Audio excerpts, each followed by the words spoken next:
neza wankurikiye nkuko mubizi amazina yanjye nitwa Uwamahoro Asa nabangarutse mu kiganiro ijwi ryo kuririmba uyu munsi tukaba tugiye kuganira n'umunyeshuri wanjye witwa Igiraneza Titaswanya akaba yaragize ibibazo byinshi byo kumbaza ku masomo twize y'ubushize nkuko mubizi twize intambwe enye zitugeza ku kuririmba ubwo rero akaba yaragize ibibazo bimwe na bimwe ashaka kumbaza nizere ko namwe mugiraho murakoze icyambere urakoze cyane mwarimu kubw'uyu mwanya wampaye ikibazo cya mbere nagira ngo mubaze isi ubundi ijwi ni iki ijwi ni ikintu cyo cyose gishobora kuguha ijwi ni ikintu cyose wumva umuyaga ushobora kuguha ijwi cyangwa ushobora gukoma amashyi iri ni ijwi ikintu cyo cyose gikubitanye cyangwa gikoranyeho gishobora kuguha ijwi rero ijwi rituruka ku bintu bitandukanye inyamaswa zitanga amajwi ibiti bitanga ijwi y'umuyaga uko ugeze ku biti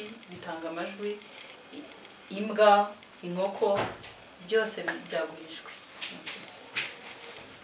none se mwari ikindi kibazo ni hari abantu bavuka batazi kuririmba ariko bagakuraho bakunda kuririmba nkanjye nk'ubu rwose ndashaka kumenya kuririmba nko kuririmba ese ubu nabimenya nkagera ku rwego rwawe byaba byiza nkanabirenga okay kuririmba ntago bisaba ngo umuntu ngo abe yaravukanye ngo ijwi ryiza ngo nibwo yamenya kuririmba yego bibaho ko umuntu avukana impano yo kuririmba kabuzi uririmba nta nubwo abantu benshi baririmba ariko baba barabyize nuko baba bafite iyo mpano baba bafite na passion yo kubikora rero kuririmba kugira ngo umuntu amenye kuririmba ntago bisaba ko ufite ijwi ryiza kuririmba wabyiga nkuko twavuze ngo ijwi ririgwa nako waryiga ukamenya kuririmba ukaba umuririmbyi uri professional ukaririmba neza biterwa n'ubushake ubifitemo ushatse arashobora niba ushatse kwiga kuririmba ugakora ku ijwi ryawe cyo gihe bizaza biterwa n'ubushake ubifitemo ubwo rero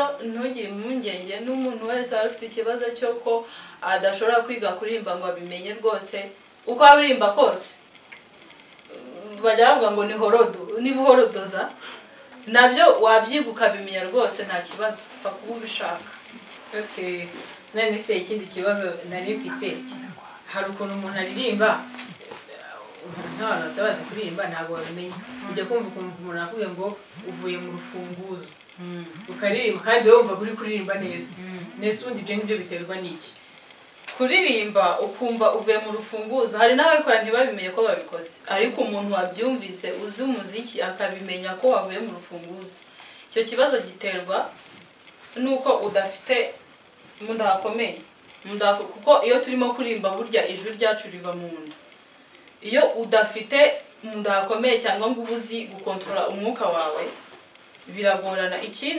biragorana kugira ngo uririmbe utava muri note ikindi nuko iyo umuntu atakoze exercices zihagije hari exercice abantu nyine umuririmbyi agomba gukora zitwa ear training kumva nyine akenshi dukoresha piano umuntu agacuranga inota ukagenda umukurikira icyo gihe urabimenyera bikakuzamo ku buryo iyo ugiye kuva mu nota urabyumva cyangwa mbundi biba routine nyine ukabimenyera ko kubera kuba warumvise cyane amanota yose uzi ngo bimeze umucuranzi agacuranga indirimbo ugahita umenya ko uri muri ki ukaririmba neza nta kibazo ubigizeho ikindi kuri icyo kibazo hari ama exercice abantu bakora kugira ngo icyo kibazo gishire icya mbere twabivuzeho mu biganiro byashize bisaba kuko ntabwo kuririmba uva mu manota biterwa cyane nuko utabizi hari igihe biterwa n'uburyo wagiye kuri stage umeze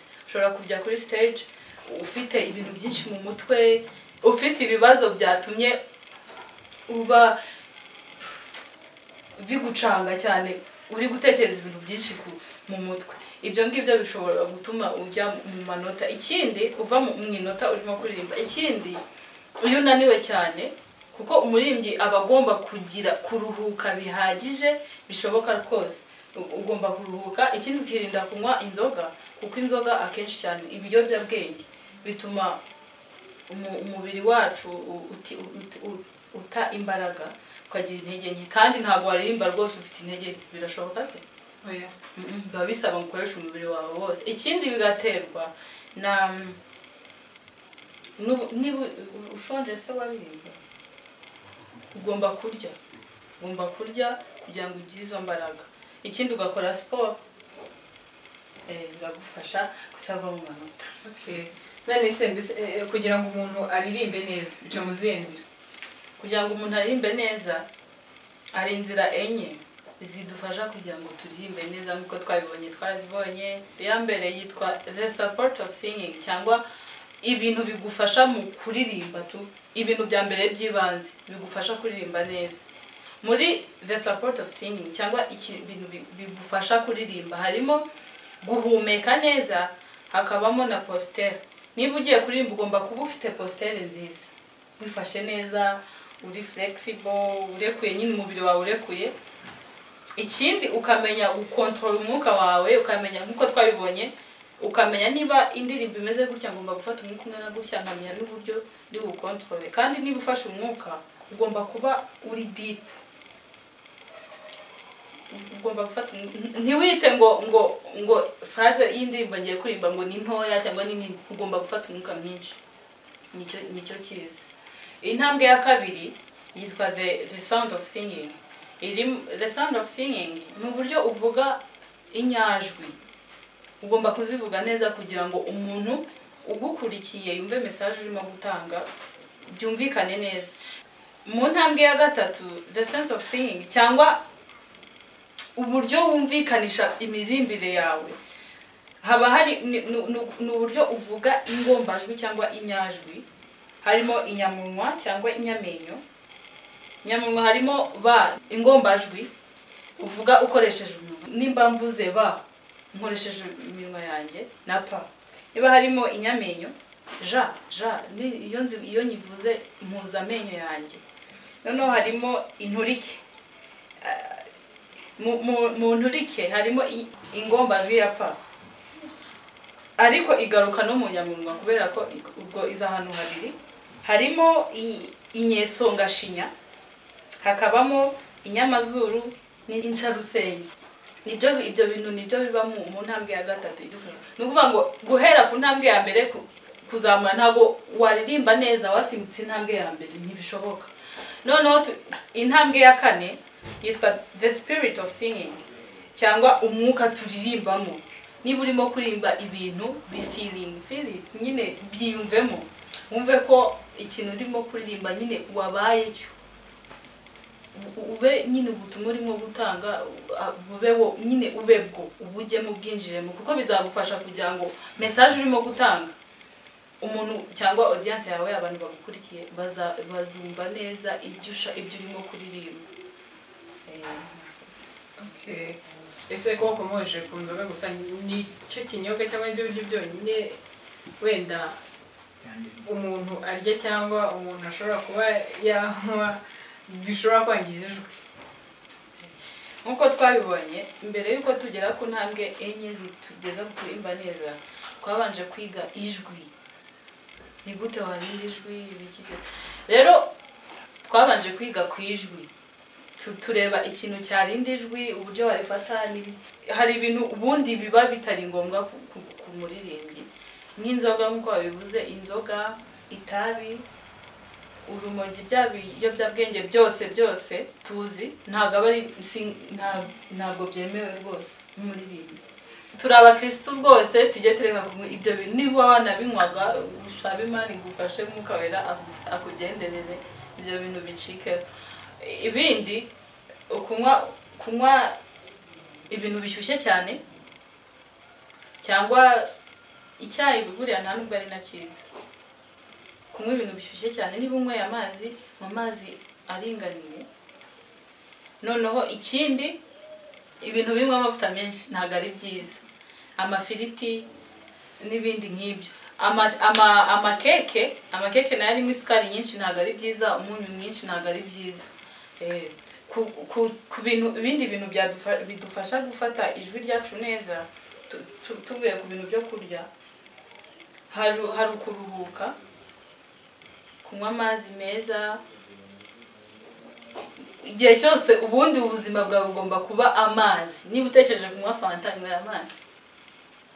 Amazi nicyo kintu cya mbere gifasha ijwi kumererwa neza. Ikindi, mu mbeho wakwambara furari ikindi ukambara ukifubika pe ku buryo udakonja kuko abantu benshi bakunda kugira ibibazo byo gusarara kandi imbeho nayo iri mu bintu bituma abantu basarara. Rero ni byiza kwirinda kuko kwirinda rwose bitakwivuza. Niba ukora n'umuziki biri professionnel urumva ko niba ufite concert ugomba gukora bikarangira wasaraye urumva ikibazo kizabaho. Ni byiza kwirinda. Murakoze.